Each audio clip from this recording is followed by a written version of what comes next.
AP anganwadi workers helpers union Eluru project అధ్యక్షురాలు T రజనీని మాట్లాడుతున్నాను. మరి ఈరోజు 7వ రోజు నిరవధిక సమ్మె మేము చేయడానికి ఉన్నాము.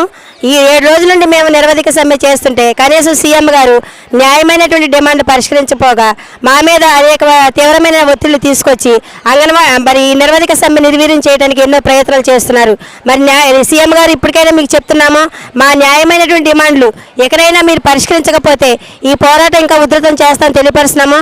మా ఏమీ గొంతెమ్మ కోరికలు కాదు. మేము అడిగేది కనీస వేతనం 26,000 ఇమ్మంటున్నాము. అలాగే సుప్రీంకోర్టు తీర్పు ప్రకారం గ్రాడ్యుటీ ఇమ్మంటున్నాము. మరి అలాగే రిటైర్మెంట్ బెనిఫిట్స్ 5 లక్షలు ఇమ్మంటున్నాము. లబ్ధిదారులకు నాణ్యమైన సరుకులు ఇమ్మంటున్నాం. వేతనంలో సగం పెన్షన్ ఇమ్మంటున్నాం. అలాగే మరి మినీ సెంటర్లు మెయిన్ సెంటర్లుగా చేయమని చెప్తున్నాం.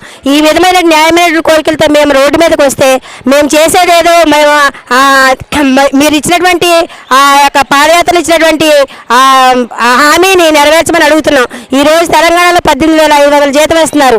మాకు 1000 రూపాయలు పెంచుతున్నారు. కనీస వేతనం మేము 26,000 అడుగుతుంటే ఇదేదో మేము గొంతెమ్మ కోరిక కోరినట్టు మీ ఇష్టం వచ్చినట్టు మమ్మల్ని అనేక విధాలుగా మీరు మమ్మల్ని తీవ్రమైనటువంటి ఇబ్బందులు గురి చేస్తూ మా యొక్క సమ్మె నిర్వీర్యం చేయడానికి మా అంగన్వాడీ సెంటర్ తాళాలు పగలగొట్టి మరి మీరు అంగన్వాడీ సచివాలయ సిబ్బందిని మరి స్వయం సహాయక సంఘాల వారిని మీరు అంగన్వాడీ సెంటర్లకు తాళాలు పగలగొట్టి మీరు వాళ్ళని పంపించి అంగన్వాడీ సెంటర్లు ఏదో మేము రన్ చేస్తామన్నట్టు చేస్తున్నారు.